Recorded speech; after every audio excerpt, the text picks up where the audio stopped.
Gilles. Bonjour pasteur. Vous avez un témoignage à rendre pour la gloire de Jésus? Tout à fait, oui. Parce que figurez-vous que quand on était à Marseille, Oui. quand je crois que c'était dimanche. Il y a quelques semaines. Il y a quelques semaines, voilà, c'est ça, oui. Bon, c'est vrai qu'il y a eu des moments très forts, très puissants. Et c'est vrai que quand vous avez commencé à prier pour nous, quand on s'est avancé devant l'estrade, oui. Vous avez prié et j'ai ressenti, parce qu'à un moment donné, c'est vrai que j'avais tendance à, comment dire, au fond de moi, je voulais me plier devant le Seigneur, ouais. Mais à ce moment-là, au moment où vous m'avez imposé la main, ouais. Mes genoux ont commencé à flancher, ouais. Et je pense que c'est par la puissance du Saint-Esprit, ouais. Je me suis couché, ouais. Je me suis mis à genoux, et c'est à ce moment-là que vous avez prié pour moi. Okay. Et donc là, j'ai commencé, malheureusement, pour moi, enfin malheureusement, mais béni soit le Seigneur, j'étais vraiment dans ces moments-là, j'ai ressenti de la colère qui commence à sortir de moi. Ouais. Heureusement, si c'est au fond, de vous, ça doit sortir. Oui, voilà, tout à fait. Et puis c'est vrai que c'est par l'imposition des mains que ça se fait, parce ouais. Que personne d'autre peut le faire à part un serviteur de Dieu. C'est le Saint-Esprit. Voilà, et puis le Saint-Esprit qui est là, qui est à l'œuvre, c'est ouais. Vrai. Ouais. Et donc, par la puissance du Saint-Esprit, quand vous avez commencé à prier pour moi, j'ai senti déjà de la colère qui commençait à sortir de moi. Ouais. Envers qui, envers quoi? Disons que c'était surtout envers ma famille. D'accord. Parce que j'étais beaucoup rejeté de ma famille. D'accord. Donc il y avait ma famille, mais il y avait aussi surtout dans mon premier mariage, de ma première épouse, oui. Qui malheureusement était très méchante. Okay. Voilà. Moi j'étais un homme très pacifique, je n'ai jamais tapé une femme de ma vie, et à ce moment-là, toute la colère que j'avais par rapport à cette femme-là, ouais. Je l'avais accumulée en moi-même. C'était refoulé à l'intérieur. Voilà, c'est-à-dire que je m'enfermais, ouais. Hein, et donc je pouvais pas, cette colère ne pouvait pas sortir. Ouais. Parce que j'accumulais, parce que je ne ouais. Pouvais pas parler à personne, ouais. Parce que dès que je commençais à parler, on me rejetait, ou on ne m'écoutait pas, ouais. Ou alors on disait que ce que je dis, c'est que des bêtises. Ouais. Ouais. Donc j'ai accumulé toute cette colère pendant des années et des années. Ouais. Donc ça fait que les esprits et puis les démons ils se sont ouais. Bien remplis, bien installés dedans. Et du moment tant que je n'ai pas connu le Seigneur, ouais. J'avais cette colère, cette question ouais. Sur moi. Et je pouvais cette colère elle sortait que quand je pouvais m'exprimer, oui. Quand quelqu'un m'écoutait. D'accord. Voilà. Mais par contre, quand j'ai commencé à connaître le Seigneur, c'est vrai qu'à ce moment-là, comme je disais à un frère tout à l'heure, quand j'ai connu le Seigneur a fait beaucoup de choses dans ma vie. Il m'a vraiment délivré de pas mal de maladies, de pas mal de problèmes que j'avais, comme par exemple l'hypoglycémie, les vertiges. Tout ça, il m'a délivré de tout ça. Parce que j'ai quand même fait, pour les vertiges, je prenais beaucoup de médicaments. Okay. Voilà, j'avais pris, je dirais même pas, c'est pas des kilos, mais des tonnes de médicaments. Ouais. Je suis passé par toutes sortes de médicaments, mais il n'y avait rien qui n'y faisait. Et je me suis dit, alors moi, je dis, écoute, je ne vais pas continuer à prendre des médicaments. Maintenant que je connais le Seigneur, je dis peut-être que le Seigneur, au départ, je ne savais pas exactement comment agir et ce qu'il pouvait faire pour moi. Donc je me suis dit, je vais m'approcher de lui et peut-être que lui va me guérir. Et effectivement, quand je me suis approché de lui un jour, c'est le premier jour, mon épouse, donc, qui est ma femme actuellement, m'a dit, va aller positionner les mains, tu verras que le Seigneur va te guérir. Oui. Je dis, d'accord, je me suis avancé. J'ai regardé le pasteur, j'ai expliqué la situation, et c'est effectivement, il a prié pour moi, et le Seigneur m'a guéri de tous les vertiges, de l'hypoglycémie. J'avais aussi du zona. C'est quoi ça? Le zona, c'est une douleur qui se trouve dans le dos. Parce que comme je suis déménageur de profession, j'ai toujours tendance à soulever des poids. Ouais. Et quand on ne mange pas assez, ouais. Malheureusement dans le déménagement, quand on ne mange pas assez, ouais. Les douleurs se font ressentir dans les muscles dorsaux derrière. Et automatiquement, là, la douleur s'est mise. Ouais. Il y a une douleur qui est venue, okay. Et ça m'a bloqué. Ça m'a bloqué. Et j'ai été délivré de cela. Et j'ai aussi ce kyste aussi, là, que j'avais ici, ouais. Que il avait commencé à grossir. Et à l'imposition des mains, le Seigneur m'a guéri aussi de ça. Oh, et c'est pour ça qu'à l'époque, les patients m'appelaient l'hôpital ambulant. J'étais un hôpital ambulant. Ouais. Donc je reviens à Marseille, et c'est vrai qu'à Marseille, quand vous m'avez imposé les mains, c'est vrai que je me suis écroulé par terre, parce que les démons qui étaient en moi, les esprits qui étaient en moi, ils étaient obligés de se fléchir le genou devant le Seigneur. Oui. Et c'est vrai que là, quand je suis revenu à moi, au bout de, je pense que ça durait, je ne sais pas, d'ailleurs je ne sais même pas combien de temps ça s'est duré. Oui, peut-être 10 minutes. Oui, je pense un petit peu plus quand même, je pense. Hein. Ouais. Et c'est vrai qu'effectivement, à ce moment-là, au fond de moi, quand je regardais en l'air, j'avais cette colère qui était en train de sortir doucement. Ouais. Mais si vous ne priez pas pour moi, je pense que la colère, elle était restée. Et donc, par la puissance du Saint-Esprit, ces démons, ces esprits, une partie, je dirais pas une partie qui est sortie, parce que c'est vrai que j'en ai encore, hein, je le sais, je le reconnais, et je pense que c'est pas du jour au lendemain que ça se fait. Mais par contre, je bénis le Seigneur, parce que c'est vrai que quand le soir, ce dimanche soir, ce fameux dimanche soir, quand je suis rentré à la maison, je suis rentré dans ma chambre, et j'ai dit, Seigneur, j'ai dit, tu es merveilleux, j'ai dit, parce que tu m'as vraiment délivré. Et c'est vrai qu'à ce moment-là, j'ai eu, d'ailleurs c'est le premier jour, c'est la première fois que ça m'est arrivé, j'ai eu comme un, comment vous expliquer ça, en une seconde, si on peut parler comme ça, c'est l'espace-temps. C'est-à-dire que ce que mon esprit avait connu auparavant, eh bien quand je suis rentré chez moi, mon esprit, en une fraction de seconde, a fait demi-tour, et j'ai ressenti quelque chose que je n'avais pas ressenti avant.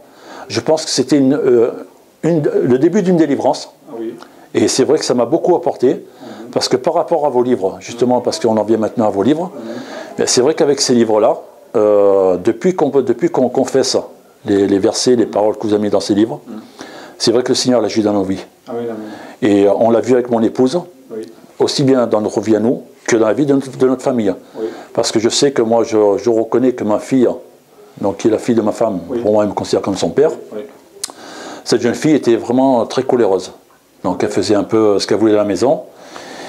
Mais j'avais pas tellement d'autorité sur elle, vu que maintenant elle est majeure, donc j'ai encore moins d'autorité sur elle, parce que maintenant elle fait ce qu'elle veut. Mais depuis que je confesse votre livre, donc les versets que vous avez mis dans ce livre, je bénis le Seigneur parce que non seulement elle a changé de tempérament, ses raisonnements ont vraiment changé, et je vois même une différence aussi sur le pasteur de mon église. Ah bon? Comment ça? Comment vous voyez? Voilà, ce qu'il y a, c'est que mon pasteur, quand il prêche, bon, c'est vrai que le Seigneur il dit de prendre ce qu'on reçoit, ce qui est bon, et de rejeter le mauvais. Mais entre les premières prédications que j'ai connues de ce pasteur, et au moment où j'ai commencé à confesser vos paroles de ces livres, les prédications de ce pasteur sont beaucoup plus puissantes qu'avant. Il a vraiment changé. Parce que bien souvent, on disait au pasteur, on disait avec mon épouse, il faudrait qu'on prie pour que les pasteurs puissent changer leur raisonnement, leur entendement. Parce que c'est vrai qu'il y a beaucoup de contrôle dans les églises. Et bien souvent, les pasteurs, ils font ça parce qu'ils veulent garder leur brebis. Mais là, depuis qu'on confesse vos livres, eh bien, on voit la différence aussi bien dans notre famille que chez le pasteur. Parce que c'est vrai que le Saint-Esprit, il est là, il intervient. Et là, je vois que maintenant, dans cette église, il y a le Saint-Esprit, il commence à être libéré. Parce qu'avant, il était vraiment mis dans les prisons, le Saint-Esprit. Et on ne pouvait pas prier et louer le Seigneur comme on le voulait nous. Voilà. Parce que c'est vrai que tant que l'esprit n'est pas libre, on ne peut rien faire. Il faut tout faire par le Saint-Esprit. Et c'est lui qui nous révèle beaucoup de choses. Et c'est vrai que dans cette église-là, tant que le Saint-Esprit n'était pas libéré, eh bien, on s'endormait, si on peut dire ça comme ça, on s'endormait. Voilà.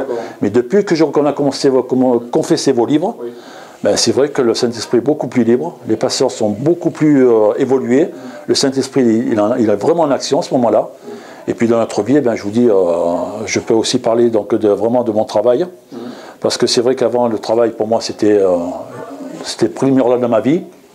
Mais le jour où j'ai dit au Seigneur, parce que c'est vrai qu'à un moment donné, j'ai fréquenté, donc après j'ai demandé pardon au Seigneur, mais j'ai fréquenté une entreprise où le patron n'était pas vraiment dans les règles. C'était un homme qui fraudait beaucoup. Donc moi, je savais d'un côté, je savais ce qu'il faisait, c'était mal, mais malheureusement, je ne pouvais pas faire autrement parce qu'il fallait que je nourrisse ma famille. Et après j'ai dit Seigneur, je dis bien que voilà, je dis Seigneur, si vraiment tu veux que je continue à travailler dans cette boîte-là, tu ouvres les portes, tu fais en sorte que le patron me garde. Et si c'est vraiment pas le cas, si tu veux pas que je reste, tu fermes les portes. Parce que moi je veux être dans tes lois, je veux suivre le chemin que tu m'as donné, et je veux arrêter de pécher contre toi. Et c'est vrai qu'après, pour cet homme-là, donc ce patron-là, j'ai travaillé pendant des années.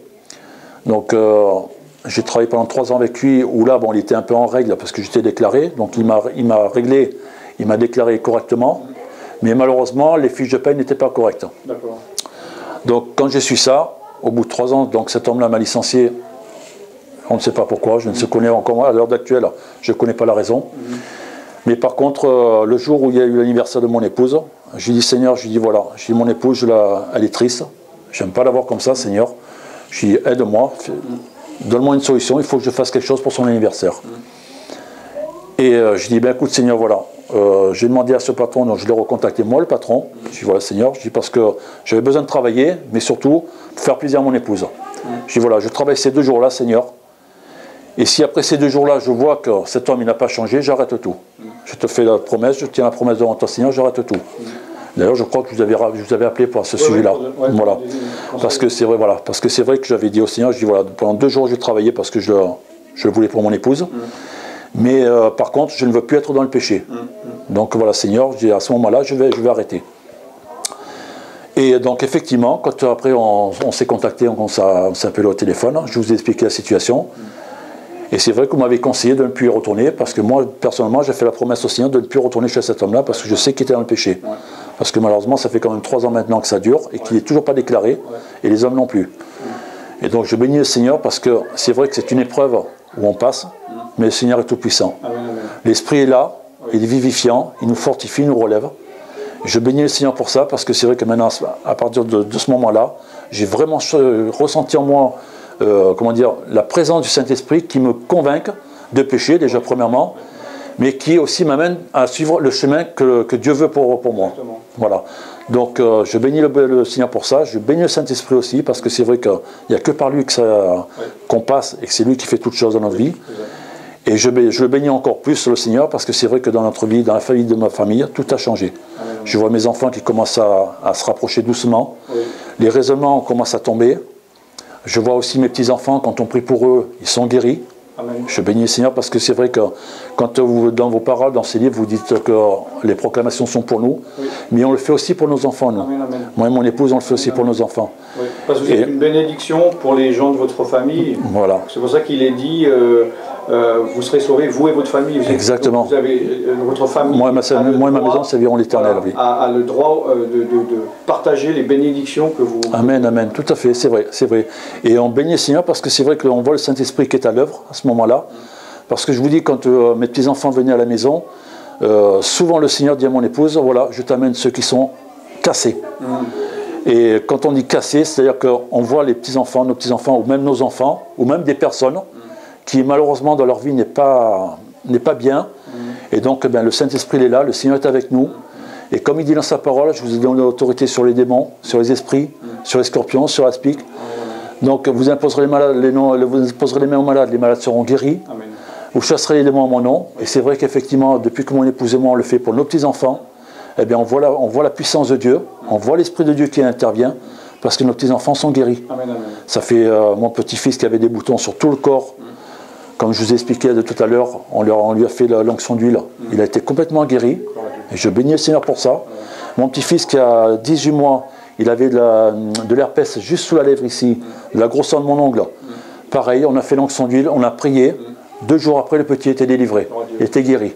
Et je bénis le Saint-Esprit, je bénis le Seigneur pour ça. Et je vous bénis au nom de Jésus-Christ, pasteur, parce que c'est vrai que déjà, premièrement, vous faites quelque chose qui est extraordinaire, c'est-à-dire que vous faites des choses, vous recevez, comme vous dites dans la parole, vous recevez gratuitement, vous donnez gratuitement, et ce que vous faites, ce que vous nous apportez, c'est une grande bénédiction de Dieu, et on vous bénit au nom de Jésus-Christ, et moi et mon épouse, on continue à prier pour vous, pour que vous puissiez avancer de l'avant, et moi personnellement, ce que je souhaite, et je le dis devant vous et devant le Seigneur, c'est que je tiens à être comme vous, pas spécialement tout à fait comme vous, mais je veux quand même faire la gloire de Dieu. Je veux quand même apporter des âmes au Seigneur. Hein, et le plus qui m'intéresse, le plus, c'est pour ça qu'un jour je viendrai chez vous donc à Genève, hein, pour que justement vous m'appreniez la délivrance. Parce que c'est vrai que dans ma famille, il y en a qui en ont besoin. J'ai une fille qui a 38 ans, elle est musulmane. Avec mon épouse, on a prié, on a beaucoup prié pour elle, on continue à prier pour elle. Et c'est vrai que ça nous est arrivé de faire des délivrances sur elle. Bon, c'est vrai que ça, comme vous avez dit tout à l'heure, il y a le vouloir de la personne. On ne peut pas forcer la personne à être délivrée si elle le veut ou si elle ne veut pas. Donc elle, par contre, était consentante à ce moment-là. Mais c'est vrai que malheureusement, avec tout ce qu'elle a sur elle, tous les démons, les mauvais esprits qu'il y a sur elle, c'est vrai que si on n'a pas la connaissance parfaite de Dieu, on ne peut pas arriver à faire une délivrance parfaite. Mais c'est vrai que nous, on a réussi quand même un petit peu, je dirais bien un petit peu, à la grâce de Dieu, avec l'aide du Saint-Esprit, de pouvoir aider notre fille justement à se relever et puis à refaire demi-tour et revenir à Christ. Mais comme vous le dites, pasteur, malheureusement, si elle n'a pas le vouloir, elle ne peut pas le faire. Exactement. Donc on ne peut pas l'obliger. Nous, après, donc, on s'épuise. Et c'est vrai qu'après, ça, déjà, elle, ça ne lui fait pas du bien. Et nous, encore moins pour nous. Exact. Donc c'est sûr que nous, on veut tout faire par le Saint-Esprit. On veut vraiment que le Saint-Esprit œuvre dans nos vies. Oui, et je vous dis que depuis que je confesse donc, vos livres, j'ai beaucoup plus de facilité à lire la parole. J'ai beaucoup plus de facilité à prier aussi. Et j'ai beaucoup plus de facilité aussi à comprendre la parole de Dieu. Parce que c'est vrai que dans les confessions que vous venez de pratiquer, on voit vraiment la différence. Parce que le Saint-Esprit il est là. Et on peut, moi et mon épouse, on peut certifier, et on peut même le proclamer devant le Seigneur, que c'est une puissance de Dieu qu'on est en train de lire en ce moment et qui agit dans nos vies. Amen, le Saint-Esprit est puissant et on bénit le Seigneur Jésus. La parole de Dieu et du Saint-Esprit. Tout à fait, amen, oui, tout à fait. Et bon, on est content, fiers d'appartenir au Seigneur Jésus. Amen, amen. On est content de vous avoir connu. Oui. Et on espère, à la grâce de Dieu, de faire encore beaucoup plus de choses, d'aller encore beaucoup plus loin avec le Seigneur. Amen. Toujours évidemment par son Saint-Esprit, pardon. Voilà, de gloire en gloire. De gloire en gloire. Et que le Seigneur soit glorifié. Amen. Et qu'évidemment, eh bien, on lui donne toute la gloire à lui. Oui. Et qu'il fasse sa volonté dans nos vies, amen. Mais non la nôtre. Amen. Voilà. Merci pour votre Merci à vous, pasteur.